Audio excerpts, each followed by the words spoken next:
Good morning, Sven. Welcome to the Start and Grow Show. Thanks so much for joining me today and coming on the show to share a little bit about your journey and what you're doing with your business. So thanks so much. Glad you're here.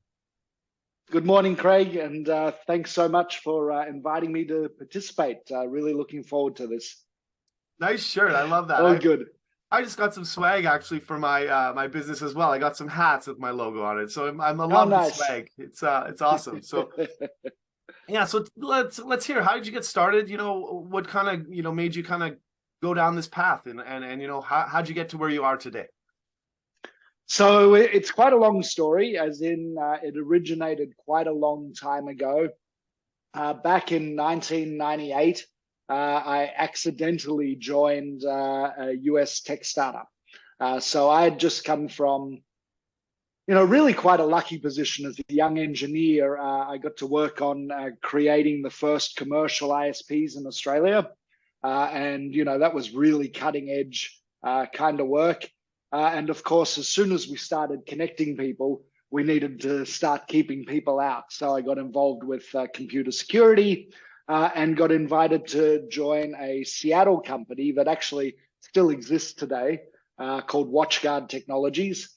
And back in 1998, they were an early stage startup, and I got to join as one or two people in the Asia Pacific region. I joined as a sales engineer. I thought I was joining as a systems engineer, and back then I couldn't stand salespeople. And nearly quit when I realized, nearly resigned. My first day on the job was actually a sales conference in Palm Springs, which I loved. I mean, it was really amazing and decadent from where I had come from. But the last thing I wanted to be involved with was part of the sales team. But the guy that hired me, I really liked, and he said, "Look, this would be really awkward for me if you just quit in your first week." He said, "Can you stick around for 6 months and see what it's like?" And suddenly I was running around Asia Pacific, chasing the sales guy, signing new partners, doing a lot of training in what was a high-tech product then. And 6 months later, I think he was flying into Hong Kong. I was flying out of Hong Kong, and we met for breakfast at Hong Kong airport. And he basically opened up and said, "Do you still want to get rid of your commission?" And I was like, "Hell no. Are you kidding me?" I like this sales stuff. I was having the time of my life, just getting things done and really traveling 3 weeks out of 4. It was nonstop, and often, in Asia back then, it was just Saturday was a normal working day, and then often because I wouldn't be back for a few weeks, I'd work Sundays, and it was sometimes months on end of that, and I loved it. I just really got addicted to it. And we rode the first tech boom, the first tech crash, went through all of that. And from there, I went to other startups and, joined earlier and earlier and sort of in more senior positions and, early team, early founder, held advisory board positions. In the end, I had a consulting firm here in Singapore where I helped North American tech startups expand into Asia and into Europe. But I'd always wanted to build my own thing. And working for I had this Chicago startup as a client, and I was building out a global sales team for them. I really, at the time, started building InTribe as a side hustle to solve my own problem. And, did that it took too long.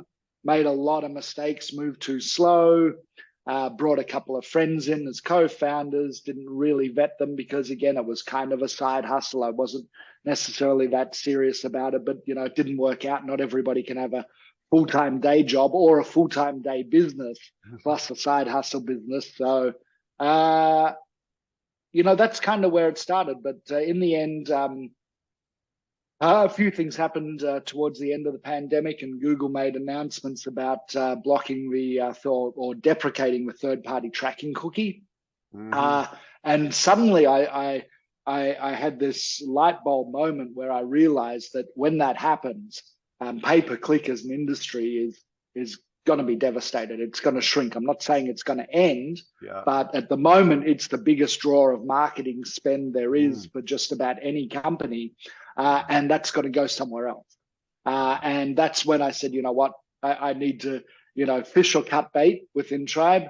And, if there's ever a sign or people talk about the tailwinds that Airbnb had or Uber.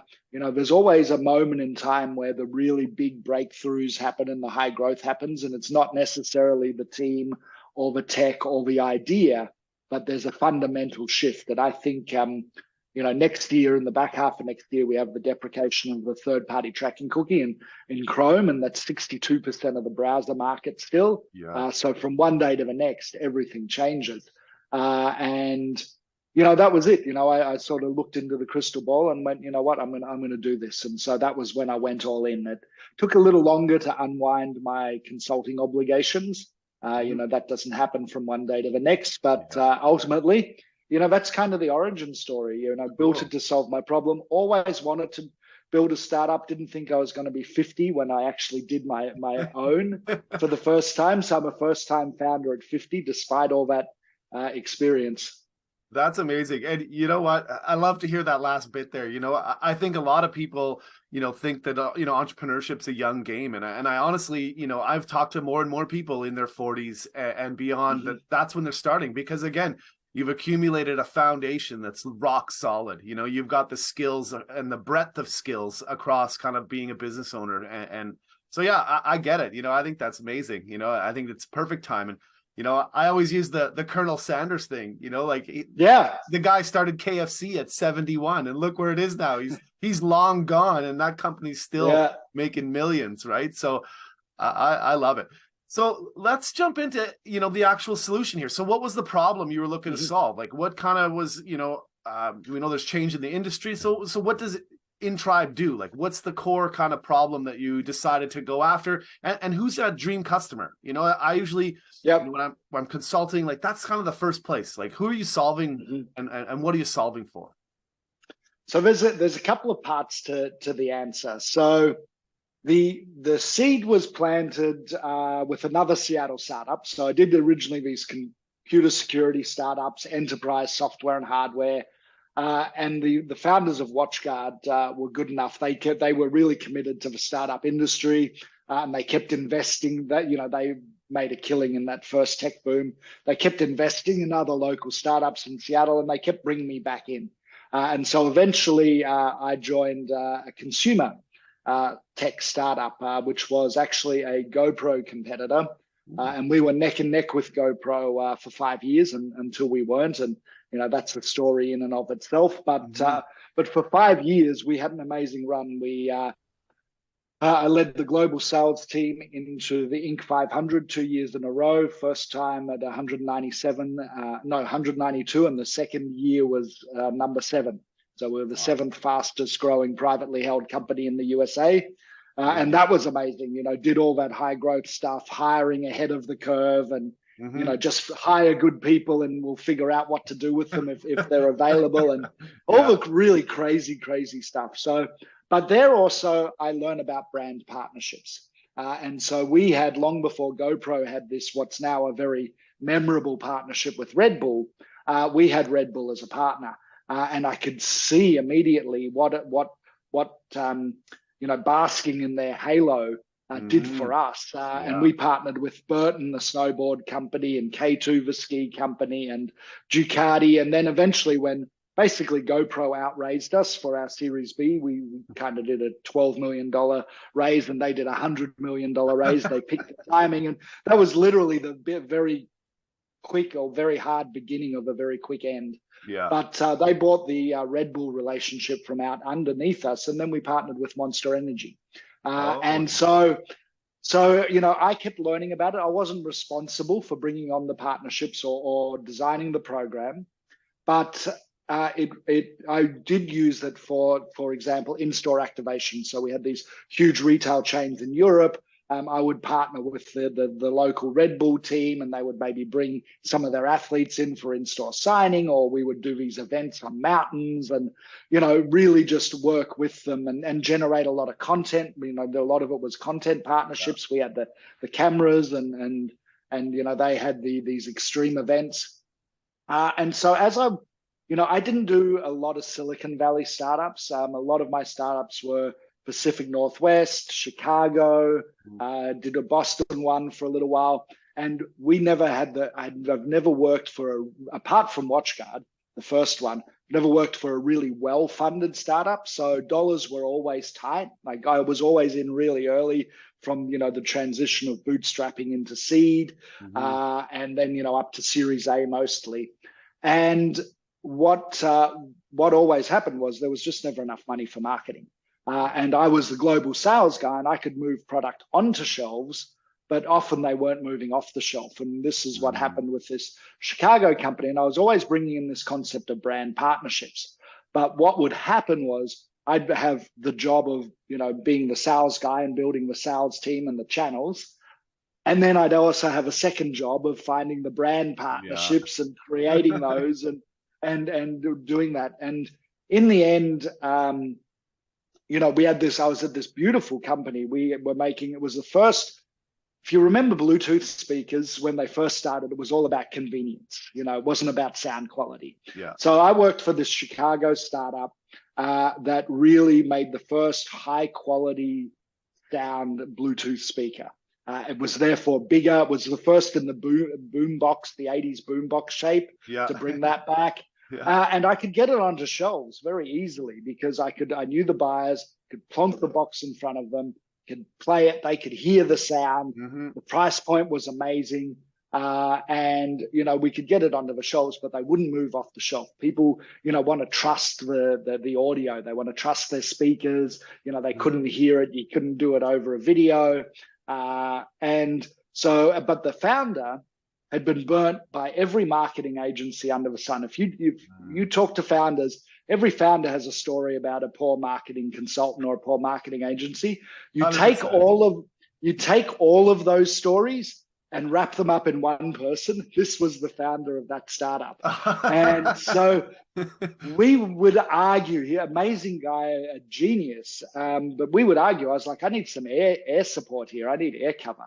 And eventually said, well, what's the best ROI marketing you've ever seen? And I said, thought about it for a while, went, brand partnerships. I mean, we have the speaker, we're targeting middle-aged men, professionals, and, we can partner with car shows, we can partner with gun shows, we can partner with bands, we can do yoga on the beach, if we wanted to, extend the brand to new markets. I mean, there's so many things we could do, all these lifestyle products. He said, great. Go do it. And so there I was again, second job. And I was sitting there thinking, and as I'm going through LinkedIn, building lists and doing cold outreach, and I was thinking, there must be a platform for this that just connects brands that want to partner. And I started looking for one. I couldn't find one. I'm looking for co-marketing, partnership marketing, alliance marketing, brand partnerships. Couldn't find one. Turns out one existed in Australia, where I'm from, of all places. But their SEO was about business matchmaking and other terms. So I didn't find them, and I kind of went, somebody needs to build this. And so that was where the initial seed was planted. It was planted with Contour, where I experienced first, and then 8 years later, I finally went, I got to build a platform. And as I said, it was the side hustle. And so, the first thing it solves for is just, discovery and connection, brands that want to work together. And, the one-liner is Tinder for brand partnerships, but it's really more like LinkedIn without the recruiter spam, without all the other stuff. You instead of searching for job-related kind of terms, you can search for what type of partnership you want, whether it's a content partnership or an event partnership or, a cause marketing partnership, a store within a store, distribution partnerships, all that sort of stuff. And then, by target market and et cetera. And so that's what the original idea was for. So two things happen. One is, so we're solving two things now. That in itself, I think, was a viable business. But the other thing that we're solving for now is, customer acquisition costs. Customer acquisition costs are getting out of hand. Particularly with paid ads, pay-per-click advertising, the costs keep going up, the ROI goes down, and then with the deprecation of the third-party tracking cookie, brands, whether they want to or not, are going to be forced to diversify. And when you look for what's going to fill the gap in pay-per-click, SEO is awesome. I do a lot of it, but you do the work today for, benefits in 18 months from now. Yeah. Referral marketing is awesome, but you can't go from 0 to 1 with it. You need a large audience to refer more of it. And partnership marketing kind of fills the whole gap. You can do something very immediate. We could meet in a coffee shop or a bar and get chatting and realize we've got a similar business that's not competitive, targets the same audience. I could email my email list with an offer about your product, you and vice versa. And for almost zero cost and a couple of hours work, we get quite a lot of exposure. And that's the beauty of it. The ROI is so high. And so you can do it really quick, or you can get married like GoPro and Red Bull, where they now own shares in each other. Yeah, fair or enough. Product Red and iPhone. And so it covers the whole range. And so that's what it does. I got a quick question on this. So is it generally brand to brand? Like you're matching up brands, right? Because I've seen a few marketplaces like this, that you're basically bringing, two groups together. And I see a rise of a lot of brands to creators. And, what's your thoughts on that, right? Where it's like, the rise of TikTok and all these kind of short forms, have created, millions of creators, that have audiences. And I've seen, agencies, pop up that really focus on similar to what you're saying. It's more matching the brand, to the creator, and more so just about, it's helping the brand, right? Like the creators getting outsourced. So this is more brand to brand, though, is what you're saying. You're more like, this is purely brand to brand. Yeah. Okay. That's cool. And so influencer platforms exist, matching brands to influencers, but influencers, as much as they talk about collabs and collaborations, I'm not saying in all cases, but in most cases, they're just another paid acquisition channel. Whereas brands working with brands, sometimes there's money involved, but often there isn't. They're just sharing resources, sharing audiences, and just working together to basically build a team of teams. Yeah. So the platform, obviously, like you said, it helps with discovery, right? So, I'm a brand, I get on the platform, I'm looking for partners. What else does it do? So I found, hey, I want to work with Red Bull, or I want to, work with another. How does that whole process work? And what do you facilitate for brands on the platform? So the MVP that we launched with was purely discovery and connection. And it basically, it's shortened. It took something that could be 30 hours and down to 15 to 20 minutes. All the brands on the platform are there because they want to partner. So it's not just providing details to some brand that doesn't know that they're on the platform. These are all brands that have opted in. They are there specifically to partner. And you're also connecting immediately with the right person. So discovering connection, and you can connect for specific things. So a brand will say whether they're interested in content partnerships or event partnerships or what it is. And so then you can find them and search for that. And so again, you're shortcutting the whole discussion, that these people are open to these types of things. So that's where we started. Now you can build campaigns. So a lot of general brand partnership conversations, when it's cold outreach, often really bad, and they start with, "Hey bro, do you want to partner?" Basically, some version of that. And then totally. the response is, "Well, maybe, tell me about yourself. What do you have in mind, et cetera, et cetera." So the way the professionals do it, of course, is, and the big brands have partnership marketing managers, the GoPros, the Red Bulls, right? And they have dozens or hundreds of them. And they will come out and they will actually go, we would like to partner. Here's our proposal. Here's our value, just like any sort of good outreach from any perspective. But so what you can do on InTribe is you can now build campaigns. And so the campaign is the thing. So let's say it can be as simple as, I just want to, content partners so we can do backlink exchange. And then that can be quite a simple static campaign, and you spell out what you're offering and, what your domain authority is and the traffic and who your audience, and you can explain all that, and that comes up in search. But you can also build very detailed campaigns. The campaigns can, both the brand profile and the campaigns can have video embeds. So they can have videos, they can have a slideshow. You specify a campaign, again, whether it's content or an event or both. So it comes up in search. So people can, when they're searching, they can find you by your brand profile, but they can also find you by the types of campaigns. So that's where the campaigns start. You can then take that campaign and invite people on the platform. So they get a notification, you've been invited. And so now instead of saying, hey, bro, do you want to partner? It's like, hey, bro, do you want to partner on this? And here it is, you've got the whole campaign laid out. Yeah, that's cool. That's similar to like Upwork in a sense, where you're kind of like looking for jobs or freelancers to bid on your project. So I like that. That's an interesting concept. And then we've taken that a little further. You can now share it off the platform. So you can invite people on the platform, but you can take that work that you've done, you can create the campaign in one place, and now you can share it off the platform as well. You can drop it in a Slack or a WhatsApp or something like that. So, the same work now can be applied multiple ways. And then the third thing that at the moment that we've done with campaigns is that they have a life cycle.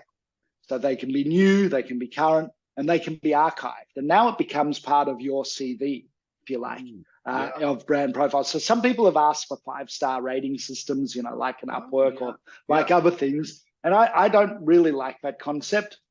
And so rather than being rated, what a brand can do to show that they're a brand worth partnering with is they can actually add their, these campaigns will stay there as an archive. And so people can see all of the campaigns that they've run. In the future, they'll be able to see the other brands that have partnered on those campaigns, so they could potentially do some due diligence and talk to some of those other brands. Cool. But it becomes a showcase of their partnership activity, and they'll be able to tag brands that are off the platform as well. And it really over time just becomes this showcase. And if you're looking for somebody in California that's a sports brand that does a lot of, to do a video content campaign with, and you bring up some brands, and then you'll be able to see, well, one brand has done, lots of pictorial stuff and blog post campaigns and events, but this one brand has done, out of the 14 campaigns they've done, 12 have been video content. Well, hey, maybe I should talk to them first. Yeah. So that's some of the things that are there right now. And, sneak peek into the future a little bit is, obviously we're going to automate some of this stuff. And I'm not talking about necessarily a chat GPT play, more like your Netflix recommendation engines, brands meet suggestions of campaigns. We can analyze a brand's, we get the brand's size of the email list, their domain authority, their social reach, all of that's in our databases. And then the brands can enter their goals, and then we can suggest brands that they can match with and the campaigns that will help solve their business goals. Sounds, very cool. Sounds like a great platform. I want to take you back, to the beginning again. So, we talked about the beginning of kind of your journey and stuff, but I want to go back to kind of those bootstrapping kind of beginning days, and when it was probably just you, I'm assuming you were just on your own, how did you kind of like, really, where the rubber meets the road? Like, how did you kind of like get the ball rolling? Software development's not cheap, kind of like your ideas. So how did you kind of formulate the ideas and kind of like, that partnerships in the beginning? Did you hire? Like, how did you build that kind of MVP, to, not to where you are today? You got a bit more mature product. You're kind of, hitting the ground already. But like, what were those first kind of initial, months like as you were just kind of getting started? What did you do? So in the beginning, right at the start, actually, I had found 2 co-founders. So I never wanted to be a solo founder. As such, all the startups that I'd worked with, my whole experience was there were co-founders. A lot of them had problems with their co-founders. So I'm not saying it was all perfect, but generally that was what I just assumed that I would do. And one was the marketing co-founder, and he was actually the guy that was originally responsible for the brand partnerships at that first startup where I discovered brand partnerships, and we'd remained friends after that startup. And he'd done the Red Bull partnership and the Ducati and all of the cool ones, and so he was keen to get involved. And then I found a tech co-founder. Now, the marketing co-founder, who's still a very good friend of mine, very early on just said, you know what, I need some work-life balance. I have a full-time day job and have some other stuff going on in my life. And so very quickly he tapped out and said, this is not for me, and there was no squabble. He didn't want any of the shareholding or any of that. And we'd used a dynamic model, the slicing pie model anyway. So it was all easy to set up. The tech co-founder was a little bit different, also a friend. And that just didn't work out over time. He did some work. He'd come from a big corporate background. He'd done a lot of government software development and large corporates. And I thought he could adapt to the more nimble approach, and maybe we could get an advisor that could help that had come from startup tech building. But in the end, he just really burnt out and also tapped out along the way. So that all was okay. The pandemic was deep at around the time he tapped out, and I wasn't sure what I was going to do. It was before I had the light bulb moment. So the product actually stagnated for a while. We'd hired some other developers along the way, and I hired a couple after he left. And because I'm kind of semi-technical, I was very technical in the 90s.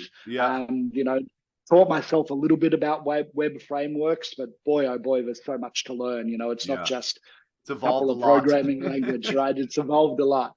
But I talked enough to be able to talk to develop. I'd learned enough to be able to have a decent conversation with the developer, but didn't really do much. And then I went, you know what, I'm going all in. And so I went out and I hired two quality developers and started raising a little bit of money.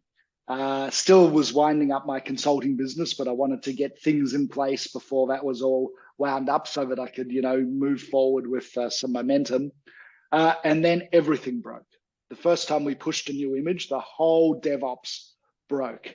And it was a dark, I would say 6 or 7 weeks where every day the news was worse. And I went out and hired a sort of mid-level DevOps guy. And after a week, and a chunk of money, he was like, this is way too complicated. You're the guy that set this up. It's probably a genius. He says, the script for the DevOps is beautiful, but it's everything in one really beautiful script that is going to take me months to reverse engineer and understand. And then I hired progressively more and more expensive people to the point where I had this amazing Ukrainian guy that actually still does work for me today. But he was like $250, $300 an hour guy, and we churned through a chunk of cash really quickly.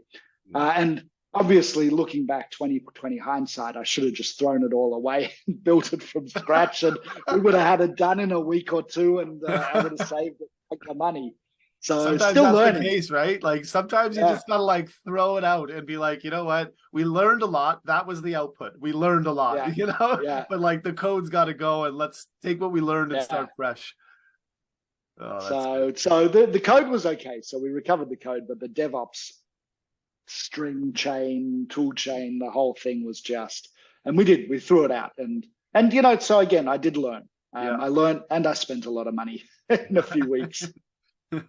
Well, sometimes that education costs a lot, right? And sometimes it doesn't come in the form of tuition. It comes in the form of, hiring people and firing people and, making mistakes. So that's really cool. So no, that's a great story. I really like kind of seeing, how you struggled. Like it's always hard, right? Like no matter whatever you're building, there's good moments and always hard moments. So, how did you, I want to kind of speak to like, your mental health in this regard, like, let's talk a bit about, when you're struggling in those moments, like it's so easy to quit, right? Like you said, you have something that's, a naughty problem that just won't go away, especially once you go live and you're, you got customers. Like, how do you deal with that, as kind of a a founder and like keeping that ball rolling, you know, even when you don't want to, but you like, you kind of, you know, you have to. So I was never going to quit, but it did get very dark, and I don't think I handled it well. And I made more mistakes. That was the unfortunate thing. I actually stacked mistakes on top of mistakes. So when I opened the round, the fundraise, and it's a you know, small pre-seed round, 500K pre-seed. I had it committed within the space of about 5 weeks.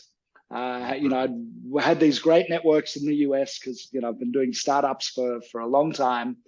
Had it all committed, and then the tech problems got so dark, and I couldn't see above them, and then I felt like I was being disingenuous, raising money, saying I'm going to build this thing, when every day I was going backwards. And so I stopped raising. You know, I forgot the fundamental rule of raise money when you can, not when you need to, right?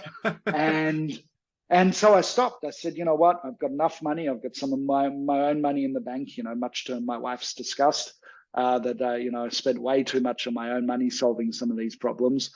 And I put a stop. But that was, you know, when I started and when I stopped raising, Putin had yet to invade Russia. When I started again, you know, the world had changed and everything got harder, and it got progressively harder. So a lot of my commits, my verbal commits, had gone away.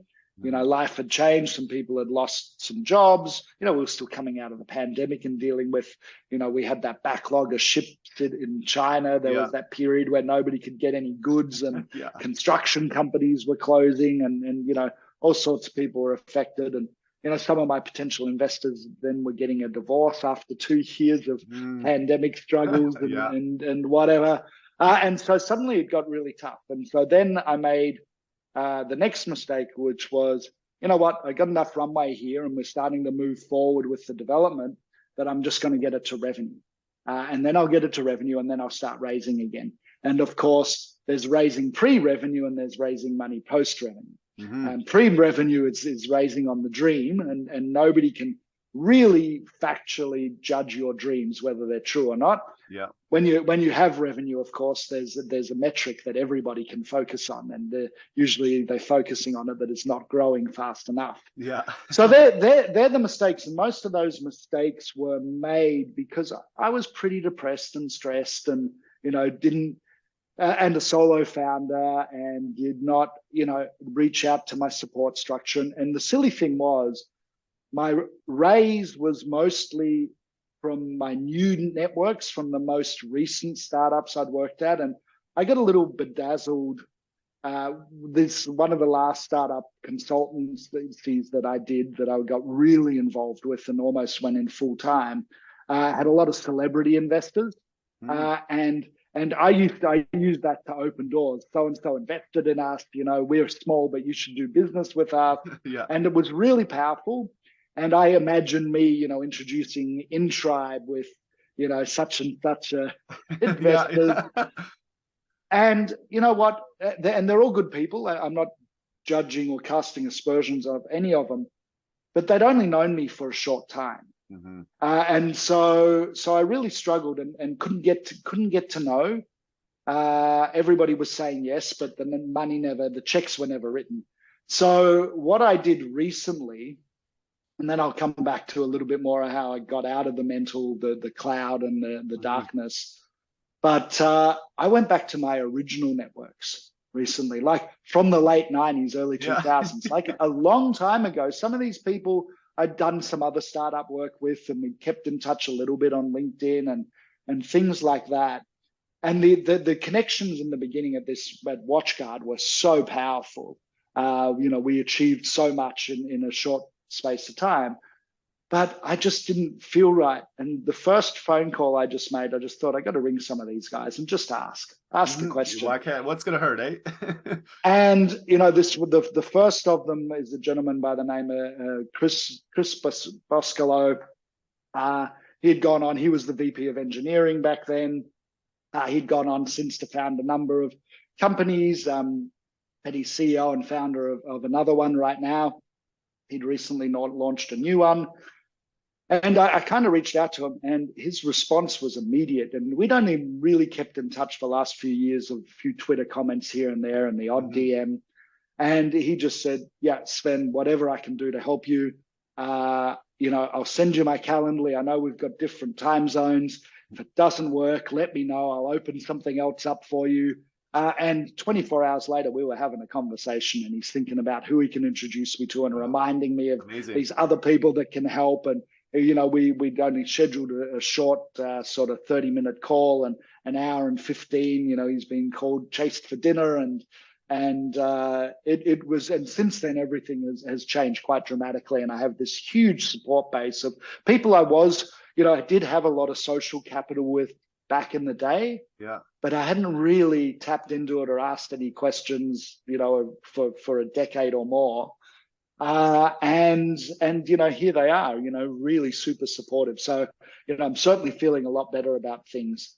The other, to go back with really the two things that helped me. I mean, one, my wife has been super supportive. She's an amazing woman, and she doesn't have the same risk profile as I. So for her, it's doubly hard, I think, to be supportive.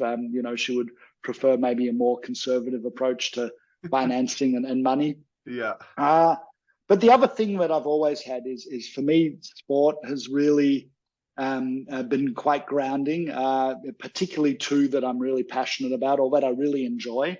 One is rock climbing, and rock climbing, your whole world becomes kind of a meter above and a meter below you, and so you've really got to be in the moment. You can't be out of the moment. And the other one is squash. It's so fast. You've got all the ball bouncing off the walls at all sorts of weird angles. So the brain is always calculating the angles, and it's super high intensity. And so I kept going with those things. I always found time, not as much as I would have liked, but every week I would generally get in a little bit of climbing and at least one game of squash. And that was not magic. I didn't do it particularly well. But it's certainly, I think, without it, I probably would have just ground to a halt somewhere. Yeah, I find those flow state activities are so required as entrepreneurs. How do you disconnect? You either meditate, sleep, or do some sort of exercise, right? So that you can get into that, like you said, that your world collapses down to like that single task. And I agree. I'm a huge proponent of that kind of stuff, where it's just you need it. It's the balance that kind of like keeps you sane, I guess, to deal with all the problems and all the challenges. So no, I appreciate you sharing that. I got two little questions I want to kind of discuss. So I want to, again, go back into the product. I want to talk again. So we talked about how you built it and things. How are you growing it now? How are you getting brands, into the platform? How are you kind of like, finding the people that need to kind of fill out those profiles, enter the campaigns? Let's talk about that. And then we'll get into kind of closing things out. I got one last question for you after that.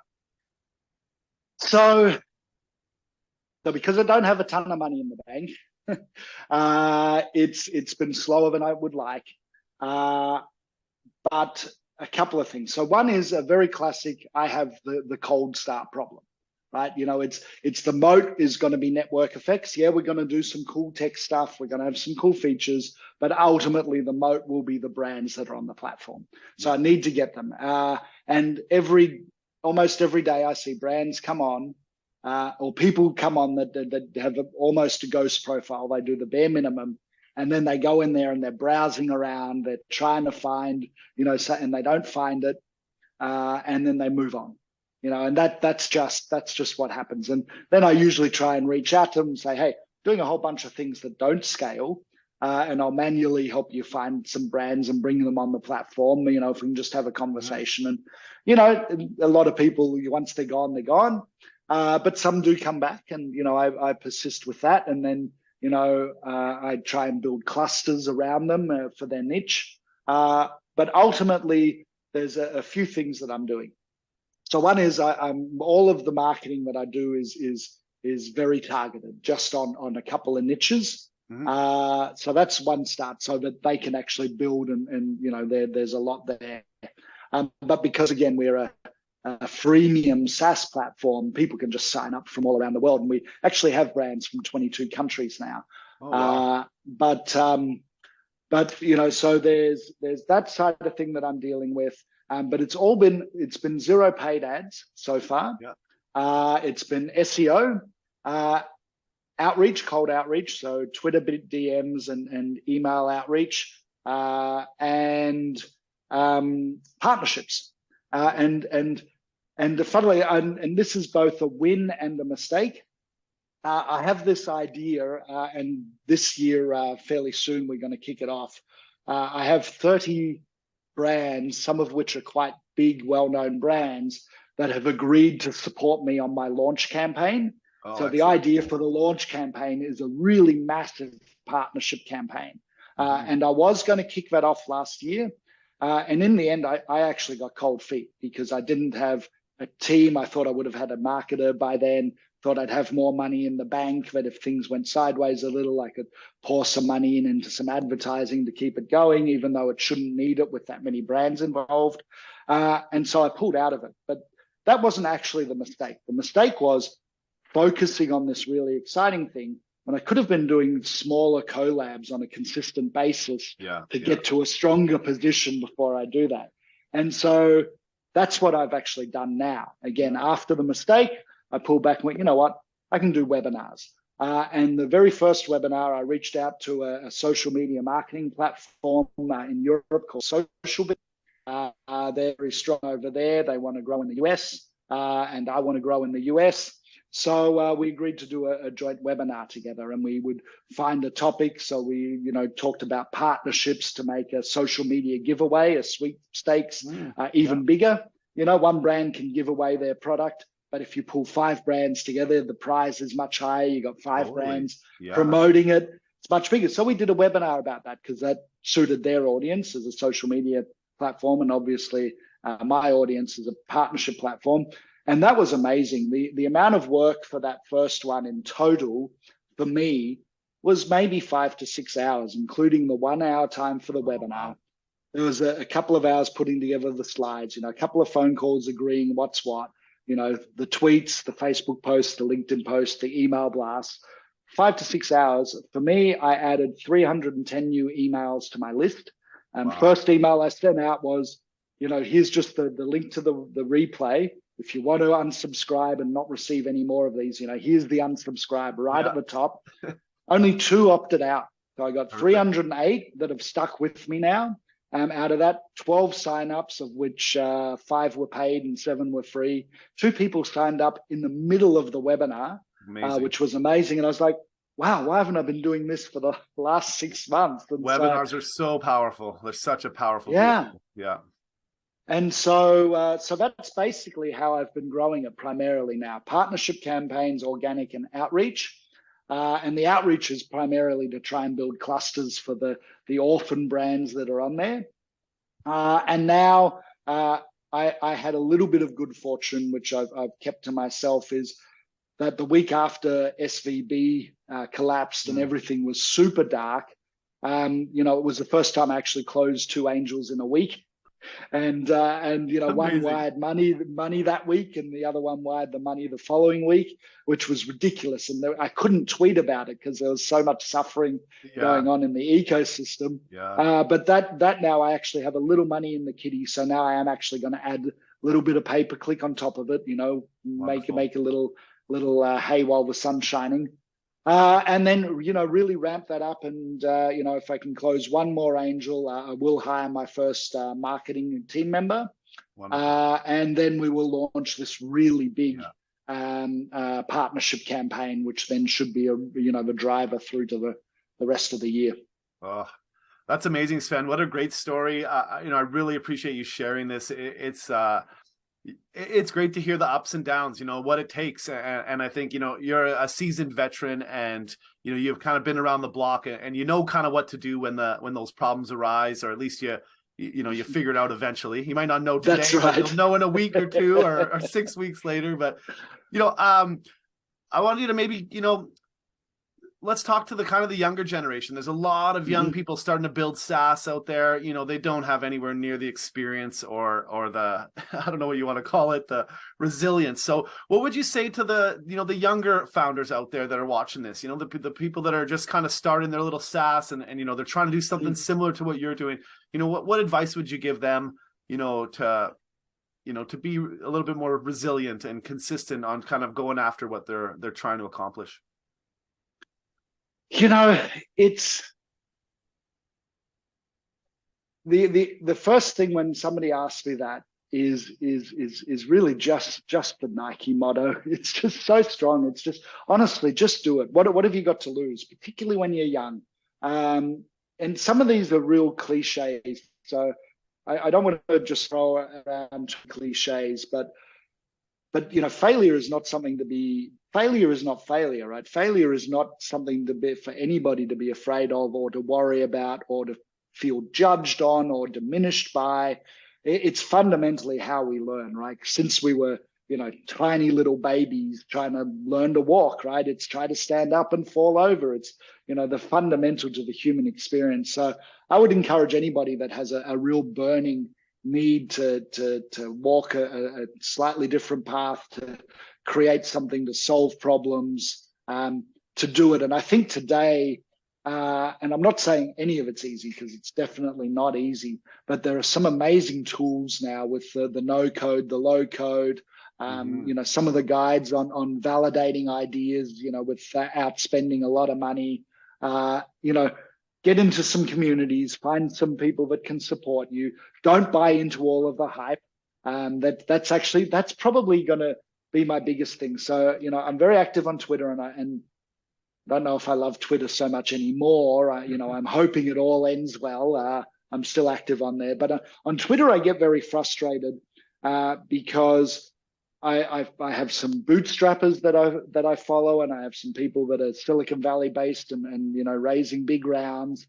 And the bootstrappers so often take the position that bootstrapping is the only way, it's the right way.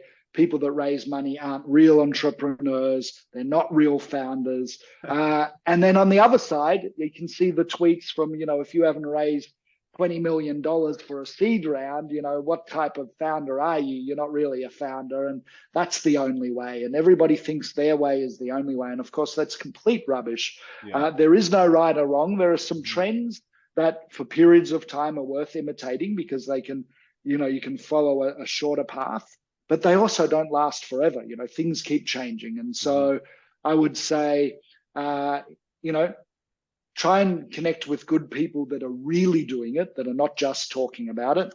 And, you know, take it with a grain of salt. If you're building something that is very new, then, you know, the well-worn path of success, you know, may not be the one that you should follow.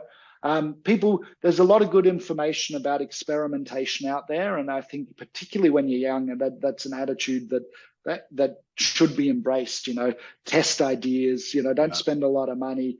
But really the only real advice is, you know, just give it a crack because you just don't know.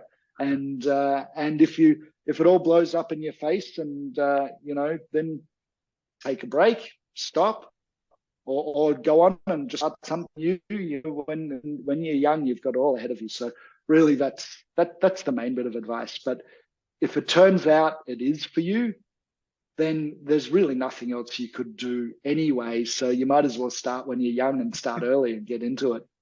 Oh, that's some great advice, Sven. I really appreciate that. This has been an amazing conversation. You know, I thank you for sharing all of your insights, your journey, and all that. You know, where can people find you? Just so we can give some shout outs. We'll put your, you know, links to where you are and where people can find you down in the description. You know, why don't you just give a shout out, tell people where they can find you if they want to ask questions or brands out there that are interested. This is the brand. So the big thing to know is it's InTribe.co. I don't have the .com yet.